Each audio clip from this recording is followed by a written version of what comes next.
ਵਾਹਿਗੁਰੂ ਜੀ ਸਤਨਾਮ।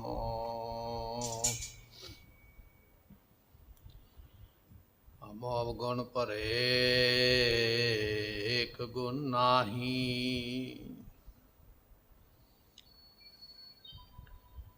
ਅੰਮ੍ਰਿਤ ਛਾੜ ਬਿਖੈ ਬੇਖੋ ਖਾਈ।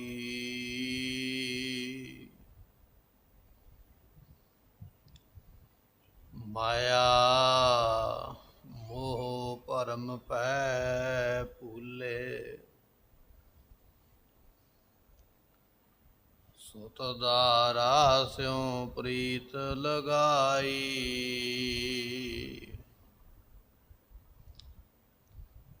ਇਕ ਉਤਮ ਪੰਥ ਸੁਨਿਓ ਗੁਰ ਸੰਗਤ, ਤੇ ਮਲੰਤ ਜਮ ਤਰਾਸ ਮਟਾਈ। ਇਕ ਅਰਦਾਸ ਪਾਠ ਕੀਰਤ ਕੀ, ਗੁਰੂ ਰਾਮਦਾਸ ਰਾਖੋ ਸਰਨਾਈ। ਇਕ ਅਰਦਾਸ ਪਾਠ ਕੀਰਤ ਕੀ, ਗੁਰੂ ਰਾਮਦਾਸ ਰਾਖੋ ਸਰਨਾਈ। ਸੁਕੋ ਟਲ ਗੁਰ ਸੇਵੀਐ, ਐਨਸ ਸਹਿਜ ਸੁਭਾਏ। ਦਰਸ਼ਨ ਪਰਸੈ ਗੁਰੂ ਕੈ, ਜਨਮ ਮਰਨ ਦੁਖ ਜਾਏ। ਹੋਵੈ ਸਿਫਤ ਕਸਮ ਦੀ, ਦੁਰ ਅਰਸੋਂ ਕੁਰਸੋਂ ਝਟੀਐ।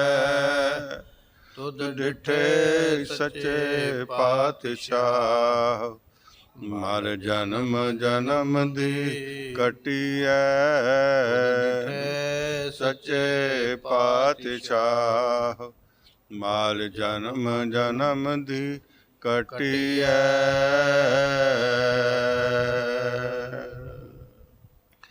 ਸਤਨਾਮ ਸ੍ਰੀ ਵਾਹਿਗੁਰੂ ਸਾਹਿਬ ਜੀਓ। ਰਾਗ ਸੂਹੀ ਮਹਲਾ ਚੌਥਾ, ਛੰਤ ਘਰ ਪਹਿਲਾ। ਇਕ ਓੰਕਾਰ ਸਤਿਗੁਰ ਪ੍ਰਸਾਦ। ਸਤਿਗੁਰ ਪੁਰਖ ਮਿਲਾਏ ਅਵਗਣ ਵਿਕਣਾ, ਗੁਣ ਰਵਾ ਬਲਰਾਮ ਜੀਓ। ਹਰ ਹਰ ਨਾਮ ਧਿਆਏ, ਗੁਰਬਾਣੀ ਨਿਤ ਨਿਤ ਚਵਾ ਬਲਰਾਮ ਜੀਓ। ਗੁਰਬਾਣੀ ਸਦ ਮਿੱਠੀ ਲਾਗੀ, ਪਾਪ ਵਿਕਾਰ ਗਵਾਇਆ। ਹਉ ਮੈਂ ਰੋ ਗਿਆ ਭਉ ਭਾਗਾ, ਸਹਿਜੇ ਸਹਿਜ ਮਿਲਾਇਆ। ਕਾਇਆ ਸੇਜ ਗੁਰ ਸ਼ਬਦ ਸੁਖਾਲੀ, ਗਿਆਨ ਤਤ ਕਰ ਭੋਗੋ। ਅੰਦਨ ਸੁਖ ਮਾਣੇ ਨਿਤ ਰਲੀਆਂ, ਨਾਨਕ ਧੁਰ ਸੰਜੋਗੋ। ਸਤਿਗੁਰ ਪੁਰਖ ਤੇ ਮਿਲਾਏ ਅਵਗਣ ਵਿਕਣਾ, ਗੁਣ ਰਵਾਂ ਬਲਰਾਮ ਜੀਓ। ਵਾਹਿਗੁਰੂ ਜੀ ਕਾ ਖਾਲਸਾ, ਵਾਹਿਗੁਰੂ ਜੀ ਕੀ ਫਤਿਹ। ਰਾਜਾਨ ਰਾਜ, ਪਾਨਾਨ ਪਾਨ, ਦੇਵਾਨ ਦੇਵ। ਹੁਕਮਾ ਮਹਾਨ ਸਤਿਗੁਰੂ ਗਰੀਬ ਨਵਾਜ, ਗੁਰੂ ਗ੍ਰੰਥ ਸਾਹਿਬ ਜੀਆਂ ਦੀ ਪਾਵਨ ਪਵਿੱਤਰ ਹਜ਼ੂਰੀ ਅੰਦਰ ਸੁਭਾਏਮਾਨ ਹੋ ਰਹੀ ਗੁਰੂ ਕੀ ਸੰਗਤ। ਆਪ ਸੰਗਤ ਨੇ ਗੁਰੂ ਦਰਬਾਰ ਵਿੱਚ ਬੈਠ ਕੇ ਗੁਰਬਾਣੀ ਦੇ ਰਸ ਭਿੰਨੇ ਕੀਰਤਨ ਸ਼ਬਦ ਸਰਵਨ ਕਰਕੇ ਆਸਾ ਦੀ ਵਾਰ ਨਾਮਕ ਜੋ ਬਾਣੀ ਹੈ ਤੇ ਇਸ ਨੂੰ ਸਰਵਨ ਕਰਕੇ ਲਾਹਾ ਪ੍ਰਾਪਤ ਕਰਿਆ ਹੈ। ਆਓ ਕੁਝ ਸਮੇਂ ਲਈ ਮਨ ਦੇ ਧਿਆਨ ਨੂੰ ਟਿਕਾਈਏ, ਬੜੀ ਭਾਵਨਾ ਦੇ ਨਾਲ ਸਤਿਗੁਰਾਂ ਦੇ ਅੰਮ੍ਰਿਤ ਬਚਨ ਸਰਵਨ ਕਰੀਏ। ਮਿਲ ਕੇ ਆਖੀਏ ਸਤਨਾਮ ਸ੍ਰੀ ਵਾਹਿਗੁਰੂ ਸਾਹਿਬ ਜੀ। ਸਤਨਾਮ ਸ੍ਰੀ ਵਾਹਿਗੁਰੂ ਸਾਹਿਬ ਜੀਓ। ਰਾਗ ਸੂਹੀ ਮਹਲਾ ਚੌਥਾ, ਛੰਤ ਘਰ ਪਹਿਲਾ। ਸੂਹੀ ਰਾਗ ਦਾ ਇਹ ਸ਼ਬਦ ਹੈ।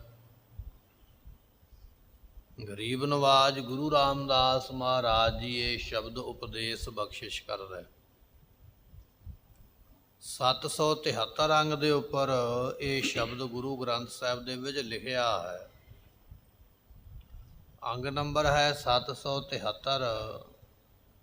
ਬਾਣੀ ਗੁਰੂ ਰਾਮਦਾਸ ਮਹਾਰਾਜ ਦੀ, ਸ਼ਬਦ ਹੈ ਗੁਰੂ ਰਾਮਦਾਸ ਮਹਾਰਾਜ ਜੀ ਦਾ। ਸ਼ੰਤ ਨਾਮਕ ਜਿਹੜੀ ਬਾਣੀ ਹੈ ਉਹ ਮਹਾਰਾਜ ਬਖਸ਼ਿਸ਼ ਕਰ ਰਹੇ। ਘਰ ਪਹਿਲੇ ਦੇ ਅੰਦਰ ਗਾਉਣ ਦਾ ਹੁਕਮ ਹੈ। ਪਾਤਸ਼ਾਹ ਫਰਮਾਉਂਦੇ ਹਨ, ਇੱਕ ਓੰਕਾਰ ਸਤਿਗੁਰ ਪ੍ਰਸਾਦ। ਓੰਕਾਰ ਜੋ ਪ੍ਰਮਾਤਮਾ ਹੈ, ਜਾਤੀ ਵਿਜਾਤੀ ਸਵੈਗਤ ਭੇਦਾਂ ਤੋਂ ਰਹਿਤ ਹੈ ਉਹ ਪ੍ਰਮਾਤਮਾ। ਉਹ ਅਕਾਲ ਪੁਰਖ ਨਿਰੰਕਾਰ ਇੱਕ ਹੈ।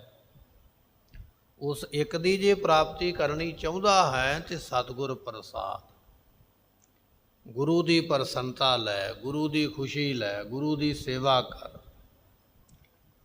ਔਰ ਸਭ ਤੋਂ ਵੱਡੀ ਸੇਵਾ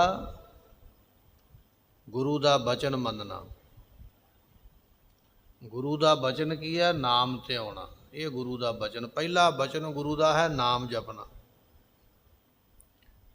ਪੂਜਾ ਕੀਚੈ ਨਾਮ ਧਿਆਈਐ, ਬਿਨ ਨਾਵੈ ਪੂਜ ਨਾ ਹੋਏ। ਜੇ ਤੁਸੀਂ ਨਾਮ ਜਪਦੇ ਹੋ ਨਾ, ਸਵੇਰੇ ਉੱਠ ਕੇ ਬਾਣੀ ਪੜ੍ਹਦੇ ਹੋ, ਆਪਣੇ ਕੰਮਕਾਰ ਨੂੰ ਕਰਦਿਆਂ ਵੀ ਨਾਮ ਜਪਦੇ ਹੋ, ਵਾਹਿਗੁਰੂ ਕਹਿੰਦੇ ਹੋ,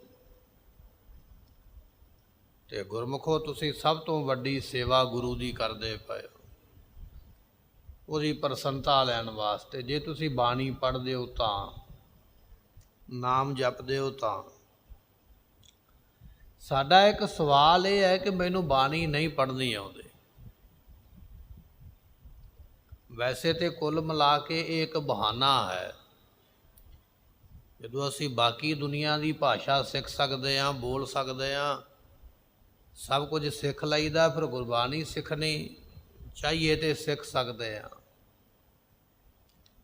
ਪਰ ਜਦੋਂ ਇਹ ਮੰਨ ਵੀ ਲਿਆ ਜਾਵੇ ਕਿ ਚਲੋ ਗੁਰਬਾਣੀ ਨਹੀਂ ਪੜ੍ਹਨੀ ਆਉਂਦੀ, ਬਹਾਨਾ ਹੈ, ਸਤਿਗੁਰਾਂ ਨੇ ਇੱਕ ਸ਼ਬਦ ਸਾਨੂੰ ਬਖਸ਼ਿਸ਼ ਕੀਤਾ ਹੈ ਜਿਹਨੂੰ ਆਪਾਂ ਆਖਦੇ ਹਾਂ ਵਾਹਿਗੁਰੂ।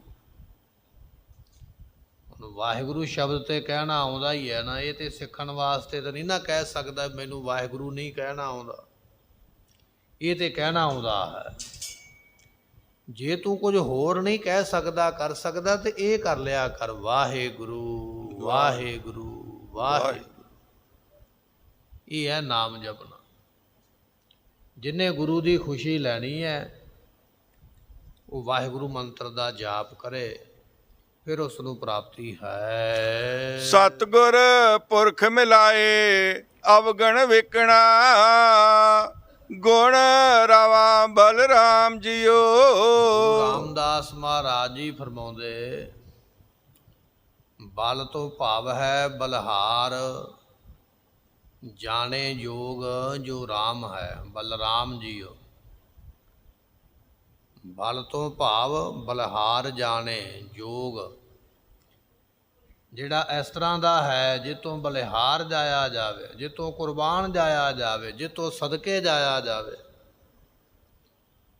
ਉਹ ਇੱਕ ਪਰਮਾਤਮਾ ਹੀ ਹੈ ਜਿੱਤੋਂ ਬਲਿਹਾਰ ਕੁਰਬਾਨ ਤੇ ਸਦਕੇ ਜਾ ਸਕਦੇ ਹਾਂ। ਉਹ ਰਾਮ ਰਮਿਆ ਹੋਇਆ ਹੈ ਸਾਰਿਆਂ ਥਾਵਾਂ ਤੇ।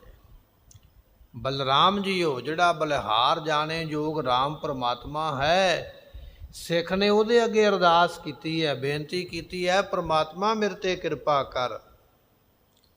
ਤੇ ਪ੍ਰਮਾਤਮਾ ਨੇ ਪੁੱਛਿਆ ਕੀ ਕਿਰਪਾ ਚਾਹੀਦੀ ਹੈ, ਕੀ ਚਾਹੀਦਾ ਦੱਸ। ਤੇ ਬੇਨਤੀ ਇਹ ਕੀਤੀ ਹੈ, ਸਤਿਗੁਰ ਪੁਰਖ ਮਿਲਾਏ ਮੇਰੇ ਤੇ ਕਿਰਪਾ ਇਹ ਕਰੋ ਵੀ ਮੈਨੂੰ ਗੁਰੂ ਪ੍ਰਮਾਤਮਾ ਗੁਰੂ ਪੁਰਖ ਮੈਨੂੰ ਪ੍ਰਾਪਤ ਹੋ ਜਾਵੇ। ਜਦੋਂ ਆਪਾਂ ਸਵੇਰੇ ਉੱਠਦੇ ਆ ਨਾ, ਆਪਾਂ ਉੱਠਦਿਆਂ ਨਾਲ ਦੁਨੀਆ ਦੀਆਂ ਵਸਤੂਆਂ ਮੰਗਦੇ, ਸਵੇਰੇ ਉੱਠਦਿਆਂ ਨਾਲ ਹੱਥ ਜੋੜ ਕੇ ਰੱਬ ਕੋਲੋਂ ਇਹ ਮੰਗਿਆ ਕਰ ਵੀ ਐ ਪ੍ਰਮਾਤਮਾ ਮੇਰੇ ਤੇ ਕਿਰਪਾ ਕਰ, ਮੈਂ ਗੁਰੂ ਵਾਲਾ ਬਣ ਜਾਵਾਂ, ਮੈਨੂੰ ਗੁਰੂ ਮਿਲ ਜਾਵੇ। ਸਤਿਗੁਰ ਪੁਰਖ ਮਿਲਾਏ, ਐ ਪੁਰਖ ਪਰਮਾਤਮਾ ਮੈਨੂੰ ਗੁਰੂ ਪੁਰਖ ਦੇ ਨਾਲ ਮਿਲਾ ਦੇ, ਮੈਨੂੰ ਗੁਰੂ ਮਿਲ ਜਾਵੇ। ਗੁਰਮੁਖੋ ਵੱਡੇ ਭਾਗ ਨੇ ਜੋ ਗੁਰੂ ਨਾਨਕ ਦੇਵ ਮਹਾਰਾਜ ਦੇ ਸਿੱਖਾਂ ਦੇ ਘਰ ਵਿੱਚ ਆ ਕੇ ਜਨਮ ਲੈ ਲਿਆ। ਨਹੀਂ ਤੇ ਭੱਟਾਂ ਨੇ ਲਿਖਿਆ, ਰਹਿਓ ਬਰਸ ਹੋਂ ਟੋਲ ਸਾਧ ਬਹੁ ਤੇਰੇ ਡਿਠੇ। ਜਿਨ੍ਹਾਂ ਭੱਟਾਂ ਦੀ ਆਪਾਂ ਬਾਣੀ ਪੜ੍ਹਦੇ ਆ ਨਾ, ਉਹ ਭੱਟ 12 ਸਾਲ ਧਰਤੀ ਦਾ ਚੱਕਰ ਲਾਉਂਦੇ ਰਹੇ, ਪੂਰਾ ਗੁਰੂ ਲੱਭਦੇ ਰਹੇ। 12 ਸਾਲ ਲੰਘ ਗਏ, ਫਿਰ ਜਾ ਕੇ ਗੁਰੂ ਅਰਜਨ ਦੇਵ ਮਹਾਰਾਜ ਦੀ ਸ਼ਰਨ ਵਿੱਚ ਆਏ। ਤੇ ਸਾਡੇ ਵੱਡੇ ਭਾਗ ਨੇ ਨਾ, ਅਸੀਂ ਜਨਮ ਤੋਂ ਹੀ ਗੁਰੂ ਦੇ ਸਿੱਖਾਂ ਦੇ ਘਰ ਵਿੱਚ ਜਨਮ ਲੈ ਲਿਆ, ਵੱਡੇ ਹੀ ਭਾਗ ਹੋਏ। ਇੱਕ ਸੰਤੋਖਾ ਨਾਮ ਦਾ ਰਿਖੀ ਬੈਠਾ ਮੱਟ ਦੇ ਵਿੱਚ, ਸਤਯੁਗ ਤੋਂ ਬੈਠਾ ਹੋਇਆ, ਆਪਣੇ ਗੁਰੂ ਨੂੰ ਪੁੱਛਿਆ, ਕਹਿਣ ਲੱਗਾ ਗੁਰੂ ਜੀ ਕੇਵਲ ਮੋਕਸ਼ ਚਾਹੀਦੀ ਹੈ, ਮੁਕਤੀ ਚਾਹੀਦੀ ਹੈ। ਰਿਖੀ ਦੇ ਗੁਰੂ ਨੇ ਆਖਿਆ ਮੁਕਤੀ ਨਹੀਂ ਮਿਲੇਗੀ, ਮੁਕਤੀ ਮਿਲੇਗੀ ਕਲਯੁਗ ਦੇ ਵਿੱਚ ਜਦੋਂ ਗੁਰੂ ਨਾਨਕ ਸਾਹਿਬ ਪਾਤਸ਼ਾਹ ਆਉਣਗੇ। ਤੇ ਸੰਤੋਖੇ ਰਿਖੀ ਨੇ ਬੇਨਤੀ ਕੀਤੀ, ਕਹਿਣ ਲੱਗਾ ਫਿਰ ਮੈਨੂੰ ਕਲਯੁਗ ਤੱਕ ਰਹਿਣਾ ਪਵੇਗਾ ਦੁਨੀਆ ਤੇ, ਫਿਰ ਮੇਰੇ ਤੇ ਕਿਰਪਾ ਕਰੋ, ਮੇਰਾ ਗੁਰੂ ਦੇ ਨਾਲ ਮਿਲਾਪ ਹੋਵੇ ਕਲਯੁਗ ਦੇ ਵਿੱਚ। ਹੁਣ ਸਤਯੁਗ ਚੱਲਦਾ ਪਿਆ ਹੈ। ਸੰਤੋਖੇ ਨਾਮ ਦੇ ਰਿਖੀ ਨੇ ਉਸ ਨੂੰ ਮੱਟ ਦੇ ਵਿੱਚ ਬਿਠਾ ਕੇ ਵੱਡਾ ਇੱਕ ਮੱਟ ਤਿਆਰ ਕਰਵਾਇਆ, ਮੱਟ ਵਿੱਚ ਬਿਠਾਇਆ, 10ਵੇਂ ਦੁਆਰ ਦੇ ਵਿੱਚ ਸਵਾਸ ਚੜਾਏ, ਧਰਤੀ ਦੇ ਵਿੱਚ ਮੱਟ ਗੱਡ ਦਿੱਤਾ। ਨਾਲ ਹੀ ਆਖਿਆ ਇੱਥੇ ਚੌਂਕੜਾ ਲਾ ਕੇ ਬੈਠਾ ਰਹਿ, ਗੁਰੂ ਅਰਜਨ ਦੇਵ ਤੈਨੂੰ ਆਪੇ ਇੱਥੋਂ ਕੱਢ ਲੈਣਗੇ। ਸਤਿਯੁਗ ਲੰਘਿਆ, ਤ੍ਰੇਤਾ ਲੰਘਿਆ, ਦੁਆਪਰ ਲੰਘਿਆ, ਕਲਯੁਗ ਆਇਆ। ਗੁਰੂ ਅਰਜਨ ਦੇਵ ਮਹਾਰਾਜ ਜੀ ਸਰੋਵਰ ਦੀ ਸੇਵਾ ਕਰਵਾ ਰਹੇ, ਤੇ ਸਰੋਵਰ ਪੱਟਦਿਆਂ ਪੱਟਦਿਆਂ ਇੱਕ ਮੱਟ ਨਿਕਲਿਆ। ਸਿੱਖਾਂ ਨੇ ਦੱਸਿਆ, ਮੱਟ ਨੂੰ ਖੋਲ੍ਹਿਆ, ਦੇ ਵਿੱਚ ਜੋਗੀ ਬੈਠਾ। ਜੋਗੀ ਨੇ 10ਵੇਂ ਦੁਆਰ ਦੇ ਵਿੱਚੋਂ ਮਹਾਰਾਜ ਨੇ ਕਿਰਪਾ ਕੀਤੀ, ਸਵਾਸ ਉਤਾਰੇ, ਗੁਰੂ ਅਰਜਨ ਦੇਵ ਮਹਾਰਾਜ ਦੇ ਚਰਨਾਂ ਤੇ ਮੱਥਾ ਟੇਕਿਆ, ਉਪਦੇਸ਼ ਲਿਆ ਤੇ ਮੁਕਤੀ ਨੂੰ ਪ੍ਰਾਪਤ ਹੋਇਆ। ਬੋਲੇ ਸੋ ਨਿਹਾਲ। ਗੁਰਮੁਖੋ ਭੱਟਾਂ ਨੂੰ 12 ਸਾਲ ਭਟਕਣਾ ਪਿਆ, ਫਿਰ ਗੁਰੂ ਮਿਲਿਆ। ਸੰਤੋਖੇ ਰਿਖੀ ਨੂੰ 4 ਯੁੱਗ ਮੱਟ ਵਿੱਚ ਬੈਠਣਾ ਪਿਆ, ਫਿਰ ਜਾ ਕੇ ਗੁਰੂ ਮਿਲਿਆ। ਤੇ ਸਾਡੇ ਤੇ ਵੱਡੇ ਭਾਗ ਨੇ ਨਾ, ਜੋ ਅਸੀਂ ਪੈਦਾ ਹੀ ਸਿੱਖਾਂ ਦੇ ਘਰ ਵਿੱਚ ਹੋ ਗਏ, ਤੇ ਜੇ ਫਿਰ ਵੀ ਅਸੀਂ ਗੁਰੂ ਵਾਲੇ ਨਾ ਬਣੇ, ਫਿਰ ਇਹਦੇ ਤੋਂ ਵੱਡਾ ਮਾੜਾ ਭਾਗ ਵੀ ਕੋਈ ਨਹੀਂ। ਜਿਨ੍ਹਾਂ ਦਾ ਹੁਣੇ ਆਪਾਂ ਨਾਮ ਸੁਣਿਆ ਹੈ, ਉਹ ਦੂਸਰਿਆਂ ਮਤਾਂ ਦੇ ਵਿੱਚ, ਦੂਸਰਿਆਂ ਧਰਮਾਂ ਦੇ ਵਿੱਚ ਪੈਦਾ ਹੋਏ, ਪਰ ਦੂਸਰਿਆਂ ਧਰਮਾਂ ਵਿੱਚ ਪੈਦਾ ਹੋ ਕੇ ਫਿਰ ਵੀ ਉਹ ਗੁਰੂ ਕੋਲ ਆ ਗਏ।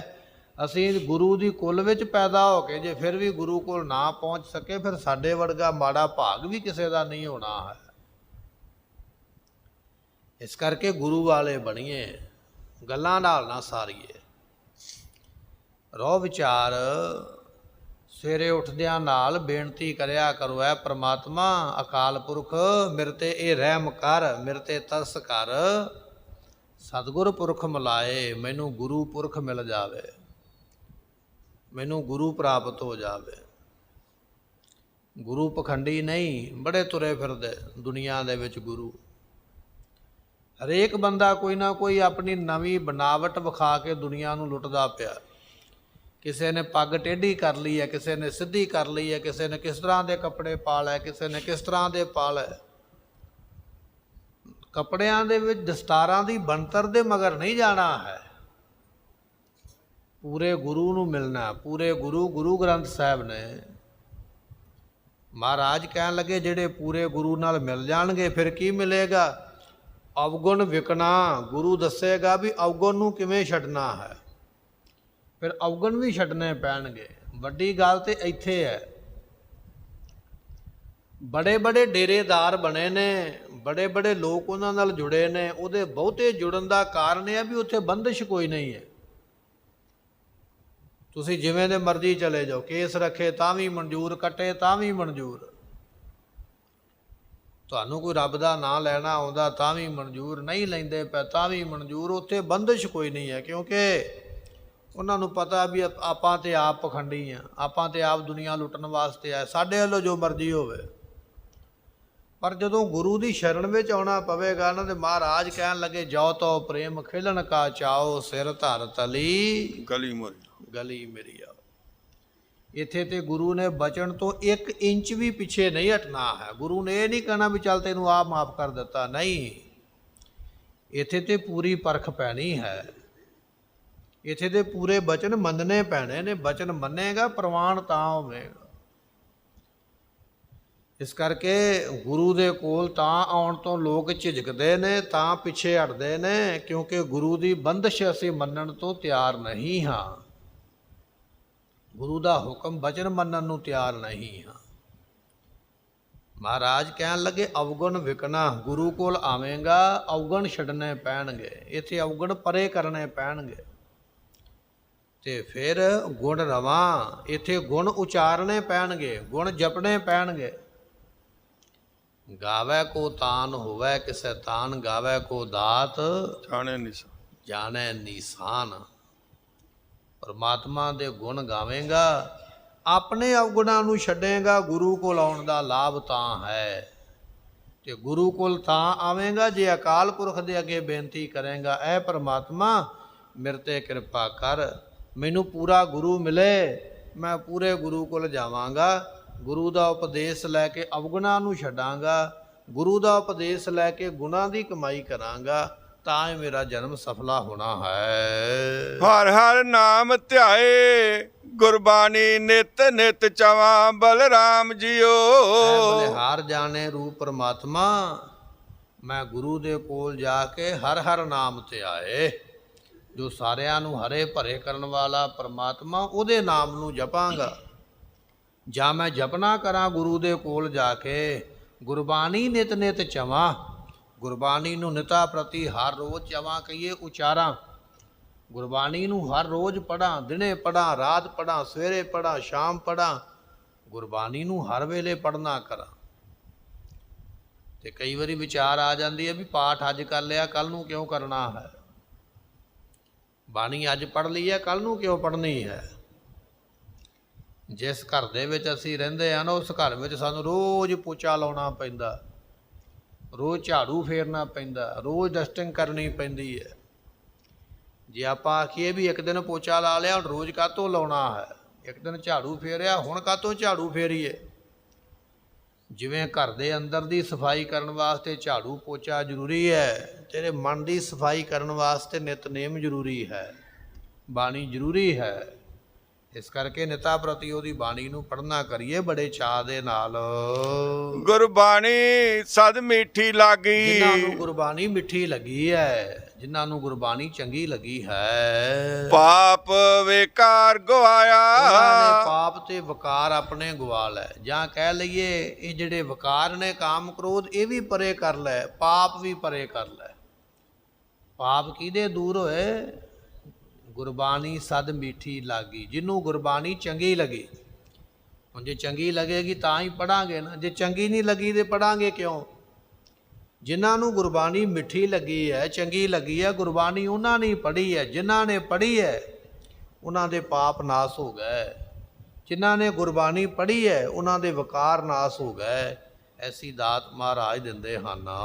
ਹਉਮੈ ਰੋਗ ਗਿਆ ਭਉ ਭਾਗਾ। ਗੁਰਮੁਖਾਂ ਦੇ ਹਉਮੈ ਰੂਪੀ ਰੋਗ ਚਲੇ ਜਾਂਦੇ, ਡਰ ਵੀ ਦੂਰ ਹੋ ਜਾਂਦਾ। ਹਉਮੈ ਨਹੀਂ ਰਹਿੰਦੀ, ਨਿਮਰਤਾ ਆ ਜਾਂਦੀ ਹੈ। ਡਰ ਵੀ ਨਹੀਂ ਰਹਿੰਦਾ, ਦੁਨੀਆਦਾਰੀ ਦਾ ਡਰ ਵੀ ਨਾਸ ਹੁੰਦਾ ਹੈ। ਸਹਜੇ ਸਹਿਜ ਮਿਲਾਇਆ। ਸਹਿਜੇ ਹੀ ਉਹਨਾਂ ਨੂੰ ਉਹ ਪਰਮਾਤਮਾ ਆਪਣੇ ਨਾਲ ਮਿਲਾ ਲੈਂਦਾ ਹੈ। ਕਾਇਆ ਸੇਜ ਗੁਰ ਸ਼ਬਦ ਸੁਖਾਲੀ। ਗੁਰੂ ਪਾਤਸ਼ਾਹ ਕਹਿਣ ਲੱਗੇ ਕਾਇਆ ਨਾਮ ਗੁਰਮੁਖੋ ਬੁੱਧੀ ਦਾ ਹੈ। ਇਹ ਜਿਹੜੀ ਬੁੱਧੀ ਹੈ ਨਾ, ਸਾਡੀ ਅਕਲ, ਇਹ ਬੁੱਧੀ ਰੂਪੀ ਅਕਲ ਦੇ ਵਿੱਚ ਗੁਰੂ ਦਾ ਸ਼ਬਦ ਕਹੀਏ ਗਿਆਨ, ਗੁਰੂ ਦਾ ਗਿਆਨ ਬਖਸ਼ਿਸ਼ ਕਰਨ ਵਾਲਾ ਹੈ। ਤੇ ਗੁਰੂ ਗਿਆਨ ਤਾਂ ਹੀ ਦੇਵੇਗਾ ਨਾ ਜੇ ਸਾਡੀ ਅਕਲ ਮੱਤ ਹੋਵੇਗੀ, ਬੁੱਧੀ ਹੋਵੇਗੀ। ਜੇ ਅਕਲ ਹੀ ਨਾ ਹੋਵੇ, ਮਹਾਰਾਜ ਕਹਿਣ ਲੱਗੇ ਕਹਾਂ ਸਵਾਨ ਕੋ ਸਿਮਰਤ ਸੁਨਾਏ, ਕਹਾਂ ਸਾਕਤ ਪੈ ਹਰ ਗੁਣ ਗਾਏ। ਕੁੱਤੇ ਨੂੰ ਕੋਲ ਬਿਠਾ ਲਓ ਤੁਸੀਂ, ਕੁੱਤਾ ਘਰ ਵਿੱਚ ਰੱਖਿਆ ਨਾ, ਪਾਲਤੂ ਕੁੱਤਾ ਰੱਖਿਆ, ਕੁੱਤੇ ਦੀਆਂ ਕਈ ਕਿਸਮਾਂ, ਕਿਸੇ ਵੀ ਕਿਸਮ ਦਾ ਕੁੱਤਾ ਕੋਲ ਬਿਠਾ ਲਓ ਤੇ ਸ਼ਾਸਤਰ ਪੜ੍ਹਨ ਲੱਗ ਪਓ, ਕਿਤਾਬ ਪੜ੍ਹਨ ਲੱਗ ਪਓ। ਕਿਤਾਬ ਪੜ੍ਹ ਕੇ ਆਖੋ ਵੀ ਕੁੱਤਾ ਸਾਰੀ ਕਿਤਾਬ ਸਮਝ ਗਿਆ, ਨਹੀਂ, ਕੁੱਤੇ ਨੂੰ ਕਿਤਾਬ ਦਾ ਇੱਕ ਅੱਖਰ ਵੀ ਪਤਾ ਨਹੀਂ ਲੱਗਾ। ਮਹਾਰਾਜ ਕਹਿਣ ਲੱਗੇ ਕੁੱਤੇ ਦੇ ਕੋਲ ਗ੍ਰੰਥ ਪੜ੍ਹਨ ਦਾ ਫਾਇਦਾ ਨਹੀਂ, ਕੁੱਤੇ ਨੇ ਕੁੱਤਾ ਹੀ ਰਹਿਣਾ ਹੈ, ਉਹਨੇ ਲੋਕਾਂ ਨੂੰ ਵੱਢਣਾ ਹੀ ਹੈ, ਲੋਕਾਂ ਨੂੰ ਭੌਂਕਣਾ ਹੀ ਹੈ। ਗ੍ਰੰਥ ਦਾ ਕੁੱਤੇ ਤੇ ਅਸਰ ਕੋਈ ਨਹੀਂ ਹੈ। ਜਿਵੇਂ ਗ੍ਰੰਥ ਦਾ ਅਸਰ ਕੁੱਤੇ ਤੇ ਨਹੀਂ ਹੈ, ਇਵੇਂ ਜਿਹੜਾ ਸਾਕਤ ਬੰਦਾ ਨਾ, ਮਨਮੁਖ ਦੇ ਉੱਪਰ ਵੀ ਪਰਮਾਤਮਾ ਦੇ ਗੁਣਾਂ ਦਾ ਕੋਈ ਅਸਰ ਨਹੀਂ। ਮਨਮੁਖ ਬੰਦਾ ਵੀ ਕੁੱਤੇ ਵਰਗਾ ਹੀ ਹੈ, ਉਹਦਾ ਕੰਮ ਹੈ ਲੋਕਾਂ ਨੂੰ ਵੱਢਣਾ, ਨਿੰਦਿਆ ਕਰਨੀ, ਦੁੱਖ ਦੇਣਾ। ਕਹਾਂ ਸਵਾਨ ਕੋ ਸਿਮਰਤ ਸੁਨਾਏ, ਕਹਾਂ ਸਾਗਤ ਪੈ ਹਰ ਗੁਣ ਗਾਏ। ਤੇ ਸਤਿਗੁਰੂ ਬਖਸ਼ਿਸ਼ ਕਰਦੇ ਕਹਿਣ ਲੱਗੇ ਕਾਇਆ ਸੇਜ ਗੁਰ ਸ਼ਬਦ ਸੁਖਾਲੀ। ਇਹ ਬੁੱਧੀ ਰੂਪੀ ਜਿਹੜੀ ਸੇਜਾ ਹੈ, ਇਹ ਗੁਰੂ ਦੇ ਸ਼ਬਦ ਉਪਦੇਸ਼ ਕਰਕੇ ਸੁਖਾਲੀ ਕਹੀਏ, ਸੋਭ ਨੇਕ ਹੁੰਦੀ, ਸੁਖ ਦੇ ਸਹਿਤ ਹੁੰਦੀ ਹੈ। ਗਿਆਨ ਤਤ ਕਰ ਭੋਗੋ, ਬ੍ਰਹਮ ਗਿਆਨ ਦੀ ਦਾਤ ਦੇ ਨਾਲ ਜਿਹੜਾ ਤਤ ਸਰੂਪ ਪਰਮਾਤਮਾ ਹੈ ਉਹਨੂੰ ਭੋਗੋ ਕਹੀਏ, ਪ੍ਰਾਪਤ ਕਰੀਦਾ, ਉਹਨੂੰ ਮਾਨ ਲਈਦਾ ਹੈ। ਅੰਦਰ ਸੁਖ ਮਾਣੇ ਨਿਤ ਰਲੀਆਂ, ਨਾਨਕ ਧੁਰ ਸੰਜੋਗੋ। ਪਾਤਸ਼ਾਹ ਕਹਿੰਦੇ ਜਿਨ੍ਹਾਂ ਦਾ ਧੁਰ ਤੋਂ ਪ੍ਰਮਾਤਮਾ ਨਾਲ ਸੰਯੋਗ ਲਿਖਿਆ ਹੈ, ਪ੍ਰਮਾਤਮਾ ਨੂੰ ਮਿਲਦਾ ਉਹ ਹੈ ਜਿਹਦੇ ਮੱਥੇ ਤੇ ਲੇਖ ਲਿਖਿਆ ਹੈ। ਜਿਹੜਾ ਧੁਰ ਤੋਂ ਮੱਥੇ ਤੇ ਲੇਖ ਲਿਖਾ ਕੇ ਆਇਆ, ਮਿਲੇਗਾ ਗੁਰੂ ਨਾਲ, ਉਹ ਦੂਜੇ ਕੋਲੋਂ ਮਿਲਿਆ ਨਹੀਂ ਜਾਣਾ। ਨਾਨਕ ਧੁਰ ਸੰਜੋਗੋ, ਜਿਨ੍ਹਾਂ ਦਾ ਧੁਰ ਤੋਂ ਸੰਯੋਗ ਲਿਖਿਆ ਹੈ, ਅਨ ਦਿਨ ਉਹ ਦਿਨੇ ਰਾਤ ਪਰਮਾਤਮਾ ਦੇ ਨਾਮ ਨੂੰ ਜਪਦੇ, ਜਿਹੜੇ ਜਪਦੇ ਨੇ ਸੁਖ ਮਾਨੇ ਨਿਤ ਰਲੀਆਂ, ਉਹ ਸੁਖਾਂ ਦੇ ਸਹਿਤ ਖੁਸ਼ੀਆਂ ਮਾਣਦੇ ਹਨ। ਸਤ ਸੰਤੋਖ ਕਰ ਭਾਓ, ਕੁੜਮ ਕੁੜਮਾਈ ਆਇਆ ਬਲਰਾਮ ਜੀਓ। ਲੜਕੇ ਦਾ ਵਿਆਹ ਹੁੰਦਾ ਨਾ ਤੇ ਕੁੜਮਾਂ ਦੇ ਵੱਲੋਂ, ਸਹੁਰਿਆਂ ਦੇ ਵੱਲੋਂ ਕੁੜਮਾਈ ਭੇਜੀ ਜਾਂਦੀ ਹੈ, ਸ਼ਗਨ ਭੇਜਿਆ ਜਾਂਦਾ, ਮੂੰਹ ਨੂੰ ਲਾਉਣ ਵਾਸਤੇ ਗੁੜ, ਰਿਉੜੀ, ਮੇਵਾ, ਛੁਹਾਰਾ ਜੋ ਵੀ ਹੈ ਉਹ ਭੇਜਿਆ ਜਾਂਦਾ ਹੈ। ਇਸ ਤਰ੍ਹਾਂ ਫਿਰ ਉਹ ਸ਼ਗਨ ਜਿਹੜਾ ਹੈ ਉਹ ਕੁੜਮਾਂ ਵੱਲੋਂ ਭੇਜਿਆ ਹੋਇਆ ਲੱਗਦਾ ਹੈ। ਸਤਿਗੁਰੂ ਪਾਤਸ਼ਾਹ ਮਹਾਰਾਜ ਕਹਿਣ ਲੱਗੇ ਸਤ ਸੰਤੋਖ ਕਰ ਭਾਓ। ਜਿਹੜਾ ਸਤ ਸੰਤੋਖ ਦੇ ਨਾਲ ਪ੍ਰੇਮ ਕਰਨਾ ਹੈ, ਸਤ ਦੇ ਨਾਲ, ਸੱਚ ਦੇ ਨਾਲ ਪ੍ਰੇਮ ਕਰਨਾ, ਸੱਚ ਹੀ ਬੋਲਣਾ ਤੇ ਸੰਤੋਖ ਰੱਖਣਾ, ਜਥਾ ਲਾਭ ਤਥਾ ਸੰਤੁਸ਼ਟ, ਜੋ ਮਿਲ ਗਿਆ ਉਹ ਠੀਕ ਹੈ, ਇਹਦੇ ਨਾਲ ਪ੍ਰੇਮ ਕਰਨਾ, ਇਹ ਸ਼ਗਨ ਲੱਗਾ ਹੈ। ਜਾਂ ਇਸ ਤਰ੍ਹਾਂ ਕਹਿ ਲਈਏ ਸਤ ਸੰਤੋਖ ਕਰ ਭਾਓ, ਸਤ ਸੰਤੋਖ ਰੱਖਣਾ ਤੇ ਪ੍ਰਮਾਤਮਾ ਨਾਲ ਜਿਹੜਾ ਪ੍ਰੇਮ ਰੱਖਣਾ ਹੈ। ਇਹ ਕੁੜਮ ਕੁੜਮਾਈ ਆਇਆ ਬਲਰਾਮ ਜੀਓ, ਇਹ ਬਲਿਹਾਰ ਜਾਣਨੇ ਯੋਗ ਪ੍ਰਮਾਤਮਾ, ਇਹ ਕੁੜਮਾਂ ਦੇ ਵੱਲੋਂ ਕੁੜਮਾਈ ਆਈ ਹੈ। ਕੁੜਮ ਕੌਣ ਹੈ? ਕੁੜਮ ਹੈ ਗੁਰੂ, ਕਿਉਂਕਿ ਜਿਗਿਆਸੂ ਰੂਪ ਇਸਤਰੀ ਦਾ ਮਾਲਕ ਗੁਰੂ ਹੈ। ਜਿਗਿਆਸੂ ਜਿਹਦੀ ਇੱਛਾ ਹੈ ਮੈਂ ਰੱਬ ਨੂੰ ਮਿਲਣਾ ਹੈ, ਉਹ ਇੱਛਾ ਵਾਲਾ ਗੁਰੂ ਕੋਲ ਆਉਂਦਾ। ਤੂੰ ਸਾਂਝਾ ਸਾਹਿਬ ਬਾਪ ਹਮਾਰਾ, ਉਹ ਗੁਰੂ ਨੂੰ ਆਪਣਾ ਬਾਪ ਬਣਾ ਲੈਂਦਾ। ਫਿਰ ਗੁਰੂ ਹੋ ਗਿਆ ਬਾਪ ਉਸ ਜੀਵ ਦਾ ਜਿਸ ਜੀਵ ਨੇ ਪ੍ਰਮਾਤਮਾ ਨੂੰ ਮਿਲਣਾ ਹੈ। ਤੇ ਜਦੋਂ ਗੁਰੂ ਨੇ ਮਨ ਵਿੱਚ ਪੈਦਾ ਕਰ ਦਿੱਤਾ ਨਾ ਸਤ ਸੰਤੋਖ ਤੇ ਪ੍ਰੇਮ, ਇਹ ਗੁਰੂ ਨੇ ਆਪਣੇ ਵੱਲੋਂ ਕੁੜਮਾਈ ਭੇਜੀ, ਸ਼ਗਨ ਭੇਜਿਆ ਪ੍ਰਮਾਤਮਾ ਨਾਲ ਮਿਲਣ ਵਾਸਤੇ। ਇਸ ਜੀਵ ਇਸਤਰੀ ਦੇ ਉੱਪਰ ਕਿਰਪਾ ਕੀਤੀ ਹੈ। ਸੰਤ ਜਨਾ ਕਰ ਮੇਲ, ਗੁਰਬਾਣੀ ਗਾਵਾਇਆ ਬਲਰਾਮ ਜੀਓ। ਫਿਰ ਜਦੋਂ ਸ਼ਗਨ ਲੱਗ ਜਾਂਦਾ ਨਾ, ਬਾਅਦ ਵਿੱਚ ਸੁਹਾਗ ਦੇ ਗੀਤ ਗਾਏ ਜਾਂਦੇ, ਬੀਬੀਆਂ ਇਕੱਠੀਆਂ ਹੋ ਜਾਂਦੀਆਂ, ਸੁਹਾਗ ਦੇ ਗੀਤ ਗਾਉਂਦੀਆਂ। ਇੱਥੇ ਸੁਹਾਗ ਦੇ ਕਿਹੜੇ ਗੀਤ ਗਾਏ ਨੇ? ਸੰਤ ਜਨਾ ਸਿਓ ਮੇਲ, ਜਿਹੜਾ ਸੰਤਾਂ ਦੇ ਨਾਲ ਮੇਲ ਕਰਕੇ ਗੁਰਬਾਣੀ ਗਾਵਾਈਆ, ਜਿਹੜੇ ਗੁਰਬਾਣੀ ਦੇ ਸ਼ਬਦ ਪੜ੍ਹਨੇ, ਸੰਗਤ ਵਿੱਚ ਇਕੱਠੇ ਹੋ ਕੇ ਸਾਰਿਆਂ ਨੇ ਜਪਣਾ। ਇਹ ਜਿਹੜੀ ਗੁਰਬਾਣੀ ਗਾਉਣੀ ਹੈ ਸਾਧੂਆਂ ਦੀ ਸੰਗਤ ਵਿੱਚ ਬੈਠ ਕੇ ਗੁਰੂ ਕਿਆ ਸਿੱਖਾ ਇਹ ਸੁਹਾਗ ਗਾਉਣੇ ਹਨ। ਇਸ ਤਰ੍ਹਾਂ ਉਹਨਾਂ ਨੂੰ ਪ੍ਰਮਾਤਮਾ ਦੀ ਪ੍ਰਾਪਤੀ ਹੁੰਦੀ ਹੈ। ਬਾਣੀ ਗੁਰ ਗਾਈ ਪਰਮ ਗਤ ਪਾਈ। ਜਿਨ੍ਹਾਂ ਨੇ ਗੁਰੂ ਦੀ ਬਾਣੀ ਗਾਈ ਹੈ ਉਹਨਾਂ ਨੇ ਕੇਵਲ ਮੋਕਸ਼ ਨੂੰ ਪ੍ਰਾਪਤ ਕੀਤਾ ਹੈ। ਪੰਚ ਮਿਲੇ ਸੁਹਾਇਆ। ਪੰਚ ਜਿਹੜਾ ਸ੍ਰੇਸ਼ਟ ਪ੍ਰਮਾਤਮਾ ਫਿਰ ਉਹਨਾਂ ਨੂੰ ਮਿਲ ਜਾਂਦਾ ਹੈ। ਜਿਵੇਂ ਇੱਕ ਲੜਕੀ ਦਾ ਸ਼ਗਨ ਲੜਕੀ ਦੇ ਬਾਪ ਵੱਲੋਂ ਭੇਜਿਆ ਗਿਆ ਹੈ, ਉਹ ਸ਼ਗਨ ਲੜਕੇ ਨੂੰ ਲੱਗਾ ਹੈ ਤੇ ਉਹਨਾਂ ਦੋਨਾਂ ਦੀਆਂ ਦਾ ਮਿਲਾਪ ਹੋਇਆ ਹੈ। ਇਸੇ ਤਰ੍ਹਾਂ ਇਹ ਜਿਹੜੀ ਜਗਿਆਸੂ ਰੂਪ ਲੜਕੀ ਹੈ ਇਹਦਾ ਸ਼ਗਨ ਗੁਰੂ ਨੇ ਭੇਜਿਆ ਹੈ। ਸਤ ਸੰਤੋਖ ਤੇ ਪ੍ਰੇਮ, ਜਦੋਂ ਇਹ ਸਤ ਸੰਤੋਖ ਦੇ ਪ੍ਰੇਮ ਦਾ ਸ਼ਗਨ ਪਹੁੰਚਦਾ ਹੈ ਫਿਰ ਇਸ ਜੀਵ ਇਸਤਰੀ ਦਾ ਮਿਲਾਪ ਪਰਮਾਤਮਾ ਨਾਲ ਹੁੰਦਾ ਹੈ ਤੇ ਮਿਲਾਪ ਕਰਵਾਇਆ ਗੁਰੂ ਨੇ। ਤੇ ਜਦੋਂ ਪਰਮਾਤਮਾ ਨਾਲ ਮਿਲਾਪ ਹੁੰਦਾ ਹੈ ਫਿਰ ਉਸ ਵੇਲੇ ਗੁਰਬਾਣੀ ਗਾਵਾਈਆ ਬਲਰਾਮ ਜੀਓ। ਫਿਰ ਗੁਰਬਾਣੀ ਗਵਾਈ ਜਾਂਦੀ ਹੈ, ਗੁਰਬਾਣੀ ਦੇ ਸ਼ਬਦ ਪੜ੍ਹੇ ਜਾਂਦੇ। ਗੁਰਬਾਣੀ ਗੁਰ ਗਾਈ ਪਰਮਗਤ ਪਾਈ। ਜਿਨ੍ਹਾਂ ਨੇ ਗੁਰਬਾਣੀ ਗਾਈ ਹੈ ਉਹਨਾਂ ਨੇ ਕੇਵਲ ਮੋਕਸ਼ ਨੂੰ ਪ੍ਰਾਪਤ, ਮੁਕਤੀ ਨੂੰ ਪ੍ਰਾਪਤ ਕੀਤਾ ਹੈ। ਪੰਚ ਮਿਲੇ ਸੁਹਾਇਆ, ਪੰਚ ਕਹੀਏ ਜੋ ਸ੍ਰੇਸ਼ਟ ਸ਼ੋਭਨੀਕ ਪਰਮਾਤਮਾ ਹੈ ਉਹਨਾਂ ਨੂੰ ਪ੍ਰਾਪਤ ਹੁੰਦਾ ਹੈ, ਉਹ ਸ਼ੋਭਨੀਕ ਹੋ ਜਾਂਦੇ ਹਨ। ਗਿਆ ਕ੍ਰੋਧ ਮਮਤਾ ਤਨ ਨਾਠੀ। ਉਹਨਾਂ ਦਾ ਕ੍ਰੋਧ ਵੀ ਚਲੇ ਗਿਆ ਤੇ ਮਮਤਾ ਵੀ ਨਾਸ ਹੋ ਜਾਂਦੀ ਹੈ। ਪਾਖੰਡ ਭਰਮ ਗਵਾਇਆ। ਪਾਖੰਡ ਵੀ ਸਾਰੇ ਤੇ ਭਰਮ ਵੀ ਸਾਰੇ ਗਵਾਇਆ ਕਹੀਏ ਨਾਸ ਹੋ ਗਿਆ, ਪਰੇ ਚਲੇ ਜਾਂਦੇ ਹਨ। ਹਉਮੈ ਪੀਰ ਗਈ ਸੁਖ ਪਾਇਆ। ਹਉਮੈ ਦੀ ਪੀੜਾ ਚਲੇ ਗਈ, ਹਉਮੈ ਨਹੀਂ ਰਹਿ ਗਈ ਹੈ, ਹਉਮੈ ਦੂਰ ਹੋ ਗਈ। ਹਉਮੈ ਦੀ ਵੀ ਇੱਕ ਪੀੜਾ ਹੈ, ਹਉਮੈ ਚਲੇਗੀ ਤੇ ਉਹ ਫਿਰ ਸੁੱਖ ਨੂੰ ਪਾ ਲੈਂਦੇ ਹਨ। ਰੋਗਤ ਭੈ ਸਰੀਰਾ। ਰੋਗਤ ਭੈ ਸਰੀਰਾ, ਉਹਨਾਂ ਦਾ ਸਰੀਰ ਵੀ ਰੋਗਾਂ ਤੋਂ ਰਹਿਤ ਹੋ ਗਿਆ, ਸਰੀਰਕ ਰੋਗ ਵੀ ਉਹਨਾਂ ਦੇ ਦੂਰ ਹੋ ਜਾਂਦੇ ਹਨ। ਗੁਰ ਪ੍ਰਸਾਦੀ ਬ੍ਰਹਮ ਪਛਾਤਾ।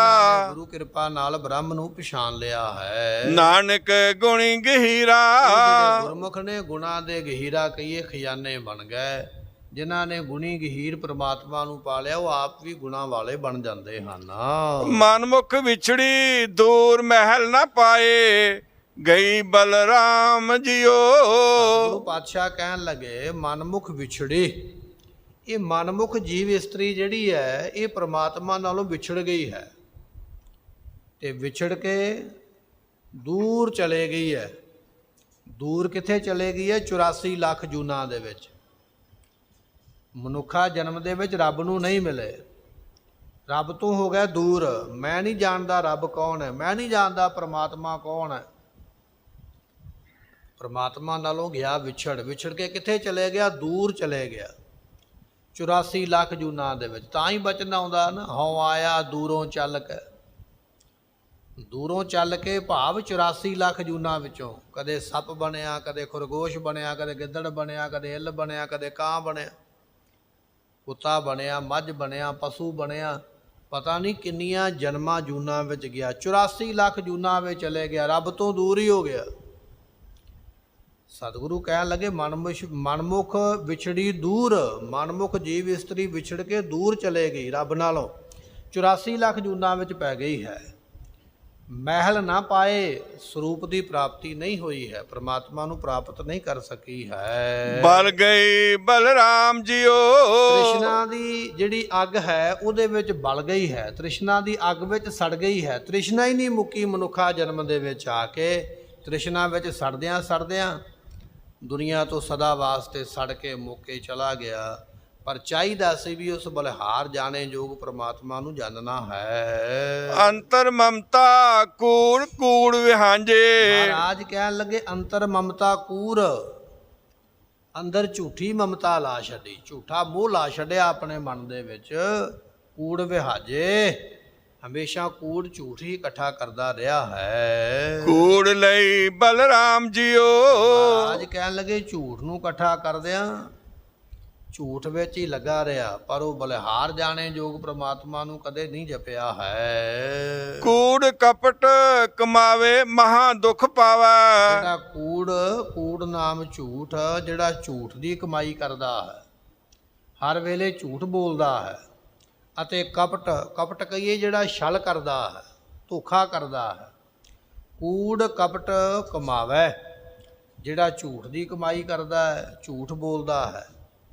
ਕਪਟ ਕਹੀਏ ਜਿਹੜਾ ਛਲ ਕਰਦਾ ਹੈ, ਜਿਹੜਾ ਛਲ ਦੀ ਵਿਉਂਤ ਨੂੰ ਬਣਾਉਂਦਾ ਹੈ, ਜਿਹੜਾ ਇਸ ਤਰ੍ਹਾਂ ਦੇ ਕਾਰਜ ਵਿੱਚ ਲੱਗਾ ਹੈ ਮਹਾ ਦੁਖ ਪਾਵੈ। ਫਿਰ ਵੱਡਾ ਦੁੱਖ ਪ੍ਰਾਪਤ ਕਰਦਾ ਹੈ। ਝੂਠ ਵਿੱਚ ਲੱਗਾ, ਕਪਟ ਵਿੱਚ ਲੱਗਾ ਵਿਅਕਤੀ ਵੱਡੇ ਦੁੱਖਾਂ ਨੂੰ ਪ੍ਰਾਪਤ ਹੁੰਦਾ ਹੈ। ਵਿਣ ਸਤਿਗੁਰ ਮਗ ਨ ਪਾਇਆ। ਕਿਉਂਕਿ ਗੁਰੂ ਬਿਨਾਂ ਰਸਤਾ ਨਹੀਂ ਮਿਲਦਾ ਹੈ।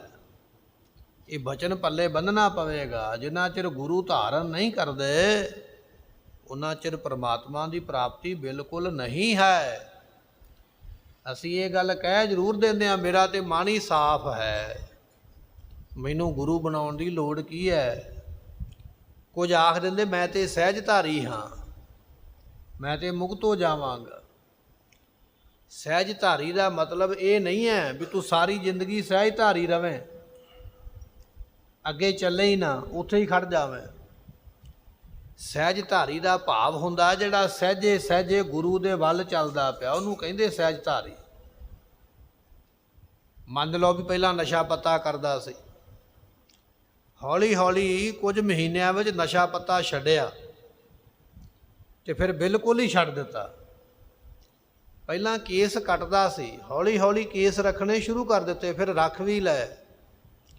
ਸਹਿਜਧਾਰੀ ਉਹਨੂੰ ਕਿਹਾ ਜਾਂਦਾ ਜਿਹੜਾ ਗੁਰੂ ਦੇ ਵੱਲ ਚੱਲਿਆ ਹੋਇਆ ਹੈ, ਜਿਹਨੇ ਹੌਲੀ ਹੌਲੀ ਆਪਣੇ ਆਪ ਨੂੰ ਬਦਲਿਆ ਹੈ। ਜਿਹੜਾ ਨਸ਼ੇ ਕਰਦਾ ਉਹਨੇ ਹੌਲੀ ਹੌਲੀ ਨਸ਼ਾ ਛੱਡਿਆ, ਜਿਹੜਾ ਕੇਸ ਕੱਟਦਾ ਉਹਨੇ ਹੌਲੀ ਹੌਲੀ ਕੇਸ ਰੱਖ ਲਏ, ਜਿਹੜਾ ਕੋਈ ਹੋਰ ਮਾੜਾ ਔਗਣ ਸੀ ਉਹ ਵੀ ਹੌਲੀ ਹੌਲੀ ਛੱਡ ਦਿੱਤਾ। ਇਹਨੂੰ ਕਹਿੰਦੇ ਸਹਿਜਧਾਰੀ। ਬਦਲ ਗਿਆ, ਸਾਲ ਵਿੱਚ ਨਹੀਂ, 2 ਸਾਲਾਂ ਵਿੱਚ, 3 ਸਾਲਾਂ ਵਿੱਚ। ਪਰ ਇਹ ਨਹੀਂ ਵੀ ਆਪਾਂ ਸਾਰੀ ਉਮਰ ਕਰੀਏ ਕੱਖ ਨਾ, ਬਸ ਇਹ ਬਹਾਨਾ ਲਾ ਲਿਆ ਮੈਂ ਤੇ ਸਹਿਜਧਾਰੀ ਹਾਂ। ਜੇ ਤੂੰ ਸਹਿਜਧਾਰੀ ਹੈ ਤੇ ਕਿੰਨਾ ਕੁ ਸਹਿਜੇ ਚੱਲਦਾ ਪਿਆ। ਖਰਗੋਸ਼ ਨਾਲੋਂ, ਖਰਗੋਸ਼ ਤੇ ਕੱਛੂ ਕੁੰਮਿਆਂ ਦੀ ਲੱਗੀ ਨਾ ਆਪਸ ਵਿੱਚ ਰੇਸ ਲੱਗ ਗਈ, ਜਿੱਤਦਾ ਕੌਣ। ਕੱਛੂ ਕੁੰਮਾ ਹੌਲੀ ਚੱਲਦਾ ਪਰ ਜਿੱਤ ਤੇ ਗਿਆ ਨਾ, ਮੰਜ਼ਿਲ ਤੇ ਪਹੁੰਚ ਤੇ ਗਿਆ ਨਾ। ਹੁਣ ਤੂੰ ਕਛੂਏ ਦੀ ਚਾਲ ਨਾਲੋਂ ਵੀ ਹੌਲੀ ਚੱਲਦਾ ਪਿਆ, ਉੱਥੇ ਹੀ ਖਲੋਤਾ ਹੋਇਆ, ਸਾਰੀ ਉਮਰ ਕਹਿ ਛੱਡਿਆ ਮੈਂ ਤੇ ਸਹਿਜਧਾਰੀ ਹਾਂ। ਸਾਰੀ ਉਮਰ ਦਾ ਸਹਿਜਧਾਰੀ ਨਹੀਂ ਹੁੰਦਾ ਹੈ। ਸਹਿਜਧਾਰੀ ਤੋਂ ਭਾਵ ਹੁੰਦਾ ਜਿਹੜਾ ਸਹਿਜੇ ਸਹਿਜੇ ਚੱਲਦਾ ਪਿਆ ਹੈ ਗੁਰੂ ਦੇ ਵੱਲ। ਮਹਾਰਾਜ ਬਖਸ਼ਿਸ਼ ਕਰਦੇ, ਕਹਿਣ ਲੱਗੇ ਕੂੜ ਕਪਟ ਕਮਾਵੇ ਮਹਾ ਦੁਖ ਪਾਵੇ, ਬਿਨ ਸਤਿਗੁਰ ਮਗ ਨਾ ਪਾਇਆ। ਗੁਰੂ ਤੋਂ ਬਿਨਾਂ ਰਸਤਾ ਕਿਸੇ ਨੂੰ ਨਹੀਂ ਮਿਲਿਆ ਹੈ। ਉਜੜ ਪੰਥ ਭਰਮੈ ਗਵਾਰੀ। ਗਵਾਰੀ ਜਿਹੜੀ ਮੂਰਖ ਜੀਵ ਇਸਤਰੀ ਹੈ, ਸੰਸਾਰ ਰੂਪੀ ਉਜਾੜ ਰਸਤੇ ਵਿੱਚ ਭਰਮੀ ਹੋਈ ਹੈ। ਖਿਨ ਖਿਨ ਧੱਕੇ ਖਾਇਆ। ਐਸ ਦੁਨੀਆ ਵਿੱਚ ਤੇ ਧੱਕੇ ਹੀ ਨੇ, ਹਰੇਕ ਖਿਣ ਧੱਕਾ ਪੈਂਦਾ ਹੈ, ਕਦੇ ਘਰੋਂ ਕਦੇ ਬਾਹਰੋਂ। ਕਦੋਂ ਘਰੇ ਝਿੜਕਾਂ ਪੈਂਦੀਆਂ, ਤਾਨੇ ਮਿਲਦੇ, ਮਿਹਣੇ ਮਿਲਦੇ। ਘਰ ਛੱਡ ਕੇ ਬਾਹਰ ਤੁਰੇ ਤੇ ਬਾਹਰੋਂ ਦੁਨੀਆ ਵੱਲੋਂ ਧੱਕੇ ਤੇ ਮਿਹਣੇ ਮਿਲੇ। ਐਸ ਦੁਨੀਆ ਵਿੱਚ ਤੇ ਹਰੇਕ ਨੂੰ ਹੀ ਧੱਕੇ ਵੱਜਦੇ ਨੇ। ਇਹ ਕੋਈ ਮਤਾ ਸੋਚੇ ਵੀ ਫਲਾਣੇ ਦਾ ਘਰ ਬੜਾ ਵੱਡਾ ਹੈ ਤੇ ਉਹ ਬੜਾ ਸੁਖੀ ਹੈ, ਮੇਰਾ ਛੋਟਾ ਹੈ ਤੇ ਮੈਂ ਬੜਾ ਦੁਖੀ ਹਾਂ। ਇਸ ਦੁਨੀਆ ਵਿੱਚ ਹਰੇਕ ਨੂੰ ਹੀ ਧੱਕੇ ਨੇ, ਭਾਵੇਂ ਕੋਈ ਵੱਡਾ ਹੈ ਤੇ ਭਾਵੇਂ ਕੋਈ ਛੋਟਾ ਹੈ। ਦੁਨੀਆ ਵਿੱਚ ਧੱਕੇ ਹੀ ਪ੍ਰਾਪਤ ਹੁੰਦੇ, ਕਦੇ ਘਰਦਿਆਂ ਤੋਂ, ਕਦੇ ਬਾਹਰਦਿਆਂ ਤੋਂ, ਕਦੇ ਬੋਲ ਕਬੋਲ ਦੇ, ਕਦੇ ਤਾਨੇ ਮਿਹਣੇ ਦੇ, ਕਦੇ ਮਾਣ ਦੇ, ਕਦੇ ਅਪਮਾਨ ਦੇ। ਇਹ ਦੁਨੀਆ ਵਿੱਚ ਤੇ ਹਰ ਵੇਲੇ ਧੱਕੇ ਵੱਜਦੇ ਹਨ। ਆਪੇ ਦਇਆ ਕਰੇ ਪ੍ਰਭ ਦਾਤਾ। ਜਦੋਂ ਆਪ ਕਿਰਪਾ ਕਰਦਾ ਹੈ, ਸਤਿਗੁਰ ਪੁਰਖ ਮਿਲਾਏ। ਪੂਰੇ ਗੁਰੂ ਦੇ ਨਾਲ ਮਿਲਾਪ ਕਰਵਾ ਦਿੰਦੇ ਹਨ। ਜਨਮ ਜਨਮ ਕੇ ਵਿਛੜੇ ਜਨ ਮੇਲੇ। ਸਤਿਗੁਰੂ ਐਸੇ ਨੇ ਕਈਆਂ ਜਨਮਾਂ ਦੇ ਵਿਛੜਿਆਂ ਨੂੰ ਮੇਲ ਦਿੰਦੇ। ਬਚਨ ਆਪਾਂ ਪੜ੍ਹਦੇ ਆ ਨਾ, ਵਿਛੜਿਆਂ ਮੇਲੇ ਪ੍ਰਭੂ, ਮੇਲੇ ਪ੍ਰਭੂ ਹਰ ਦਰਗਹਿ ਕਾ ਬਸੀਠ। ਸਤਿਗੁਰੂ ਐਸੇ ਨੇ ਜਿਹੜੇ ਵਿਛੜਿਆਂ ਨੂੰ ਮਿਲਦੇ ਨੇ, ਕਿਉਂਕਿ ਗੁਰੂ ਪਾਤਸ਼ਾਹ ਲੋਕ ਤੇ ਪਰਲੋਕ ਦੇ ਵਿੱਚ ਜਗ੍ਹਾ ਦਿਵਾਉਣ ਵਾਲਾ ਹੈ। ਗੁਰੂ ਦਾ ਹੁਕਮ ਲੋਕ ਪਰਲੋਕ ਵਿੱਚ ਚੱਲਦਾ ਹੈ। ਇਸ ਕਰਕੇ ਜਨਮ ਜਨਮ ਕੇ ਵਿਛੜੇ ਜਨ ਮੇਲੇ। ਗੁਰੂ ਪਾਤਸ਼ਾਹ ਜਨਮਾਂ ਜਨਮਾਂ ਦੇ ਵਿਛੜਿਆਂ ਨੂੰ ਮਿਲਾ ਦਿੰਦੇ ਹਨ। ਨਾਨਕ ਸਹਿਜ ਸੁਭਾਏ। ਪਾਤਸ਼ਾਹ ਕਹਿਣ ਲੱਗੇ ਸੁਭਾਵਕ ਹੀ ਇਹ ਜਿਹੜੀ ਦਾਤ ਹੈ ਇਹ ਉਹਨਾਂ ਗੁਰਮੁਖਾਂ ਨੂੰ ਪ੍ਰਾਪਤ ਹੁੰਦੀ ਹੈ। ਸੁਭਾਵਕ ਹੀ ਉਹ ਜਿਹੜੇ ਗੁਰਮੁਖ ਹਨ ਮਿਲ ਜਾਂਦੇ ਹਨ। ਆਇਆ ਲਗਨ ਗਣਾਏ ਹਿਰਦੇ ਧਨ, ਉਹ ਮਾਹੀਆ ਬਲਰਾਮ ਜੀਓ। ਗੁਰੂ ਕਹਿਣ ਲੱਗੇ ਬਲਰਾਮ ਜੀਓ, ਜੋ ਬਲਿਹਾਰ ਜਾਣੇ ਯੋਗ ਰਾਮ ਹੈ ਨਾ, ਉਸ ਪਰਮਾਤਮਾ ਦੇ ਵਿੱਚ ਜਿਹੜੀ ਲਿਵ ਲਾਈ ਹੈ, ਗੁਰਮੁਖੋ ਇਹੋ ਹੀ ਲਗਨ ਗਨਾਏ ਆਇਆ ਹੈ, ਇਹੋ ਹੀ ਲਗਨ ਗਿਣਿਆ ਹੈ ਜਿਹੜਾ ਗੁਰੂ ਦੇ ਵਿੱਚ ਲਿਵ ਲਾਈ ਹੈ, ਗੁਰੂ ਵਿੱਚ ਧਿਆਨ ਲਾਇਆ, ਇਹ ਲਗਨ ਗਿਣਿਆ ਹੈ।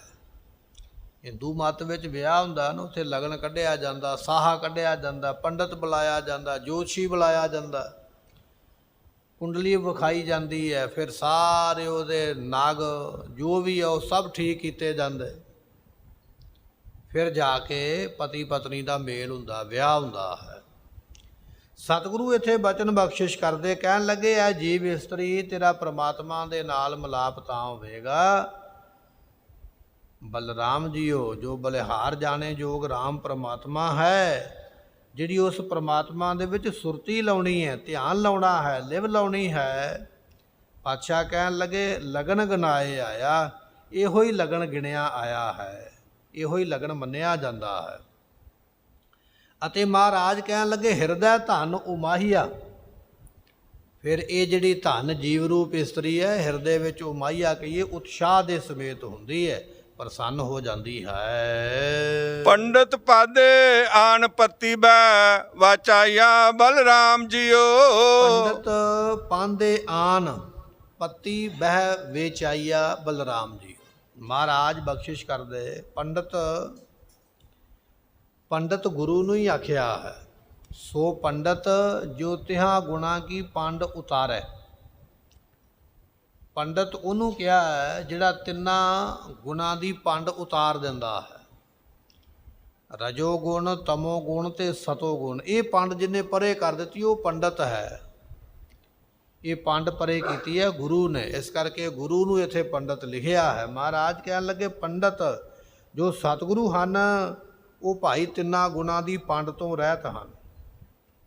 ਅਤੇ ਪਾਦੇ ਤੋਂ ਭਾਵ ਹੈ ਜਿਹੜੇ ਪद्धਤੀ ਦਾ ਰਾਹ ਦੱਸਣ ਵਾਲੇ, ਜਿਹੜੇ ਮੁਕਤੀ ਦਾ ਰਾਹ ਦੱਸਣ ਵਾਲੇ ਨੇ, ਐਸੇ ਸਤਿਗੁਰੂ ਹੀ ਪਾਂਦੇ ਹਨ, ਦੁਨੀਆ ਦੇ ਪਾਂਦਿਆਂ ਦੀ ਗੱਲ ਨਹੀਂ ਹੈ। ਪਾਦੇ ਤੋਂ ਭਾਵ ਪद्धਤੀ ਦੱਸਣ ਵਾਲੇ, ਮੁਕਤੀ ਦਾ ਰਾਹ ਦੱਸਣ ਵਾਲੇ। ਆਨ ਬਹਿਪਤੀ ਵਾਚਾਈਆ, ਵੇਦ ਸ਼ਾਸਤਰ ਜਿਹੜੇ ਪੜ੍ਹਨੇ ਨੇ, ਵੇਦਾਂ ਸ਼ਾਸਤਰਾਂ ਦੀ ਜਿਹੜੀ ਵਿਚਾਰ ਕਰਨੀ ਹੈ, ਪਾਤਸ਼ਾਹ ਕਹਿਣ ਲੱਗੇ ਇਹ ਪੱਤਰੀ ਵਾਚੀ ਹੈ। ਪੱਤਰੀ ਸਾਹਾ ਚਿੱਠੀ ਆਉਂਦੀ ਹੈ ਨਾ, ਲਿਖਿਆ ਜਾਂਦਾ। ਸਾਹਾ ਚਿੱਠੀ ਪੱਤਰੀ ਕਿਹੜੀ ਹੈ? ਜੋ ਵੇਦਾਂ ਦੀ ਵਿਚਾਰ ਕਰਨੀ ਹੈ, ਧਾਰਮਿਕ ਗ੍ਰੰਥਾਂ ਦੀ ਵਿਚਾਰ ਕਰਨੀ, ਇਹ ਪੱਤੀ ਵਾਚੀ ਗਈ ਹੈ। ਪੱਤੀ ਵਾਚਾਈ ਮਨ ਵਜੀ ਵਧਾਈ, ਜਬ ਸਾਜਣ ਸੁਣੇ ਘਰ ਆਏ। ਸਤਿਗੁਰੂ ਕਹਿਣ ਲੱਗੇ ਜਿਸ ਵੇਲੇ ਪੱਤੀ ਵੇਦ ਰੂਪੀ ਪੱਤਰਿਕਾ ਵਾਚੀ ਹੈ ਤੇ ਫਿਰ ਇਹ ਬਚਨ ਸੁਣਿਆ, ਸਾਜਨ ਘਰ ਆਏ। ਉਹ ਜਿਹੜਾ ਲੋਕ ਪਰਲੋਕ ਦਾ ਸੱਜਣ ਪ੍ਰਮਾਤਮਾ ਹੈ ਉਹ ਹਿਰਦੇ ਘਰ ਵਿੱਚ ਪ੍ਰਾਪਤ ਹੋਇਆ ਹੈ ਜਾਂ ਹੋਵੇਗਾ। ਤੇ ਮਹਾਰਾਜ ਕਹਿਣ ਲੱਗੇ ਫਿਰ ਉਸ ਵੇਲੇ ਵੱਜੀ ਵਧਾਈ, ਫਿਰ ਵਧਾਈਆਂ ਹੀ ਵਧਾਈਆਂ ਮਿਲੀਆਂ। ਜਦੋਂ ਸਾਹੇ ਚਿੱਠੀ ਆਉਂਦੀ ਹੈ ਨਾ, ਤਰੀਕ ਵਾਰ ਦੱਸਿਆ ਜਾਂਦਾ ਵੀ ਇਸ ਦਿਨ ਨੂੰ ਬਰਾਤ ਆਵੇਗੀ। ਚਿੱਠੀ ਪੜ੍ਹਨ ਤੋਂ ਮਗਰੋਂ ਫਿਰ ਸਾਰੇ ਵਧਾਈਆਂ ਦਿੰਦੇ, ਵਧਾਈ ਹੋਵੇ ਭਾਈ, ਵਧਾਈ ਹੋਵੇ। ਸਤਿਗੁਰੂ ਪਾਤਸ਼ਾਹ ਕਹਿਣ ਲੱਗੇ ਜਦੋਂ ਧਾਰਮਿਕ ਗ੍ਰੰਥ ਪੜ੍ਹਿਆ ਨਾ, ਇਹ ਧਾਰਮਿਕ ਗ੍ਰੰਥ ਪੜ੍ਹਨਾ ਹੀ ਪੱਤਰੀ ਵਾਚਨੀ ਹੈ। ਉਹਦੇ ਵਿੱਚ ਲਿਖਿਆ ਭਾਈ ਤੇਰੇ ਅੰਤःਕਰਨ ਹਿਰਦੇ ਵਿੱਚ ਪਰਮਾਤਮਾ ਇਸ ਤਰ੍ਹਾਂ ਪ੍ਰਾਪਤ ਹੋਵੇਗਾ। ਜਦੋਂ ਉਸ ਗੱਲ ਨੂੰ ਵਿਚਾਰਿਆ ਤੇ ਵੱਜੀ ਵਧਾਈ, ਫਿਰ ਸੰਤਾਂ ਨੇ, ਮਹਾਂਪੁਰਖਾਂ ਨੇ, ਨਾਮ ਜਪਣ ਵਾਲਿਆਂ ਨੇ ਵਧਾਈਆਂ ਦਿੱਤੀਆਂ।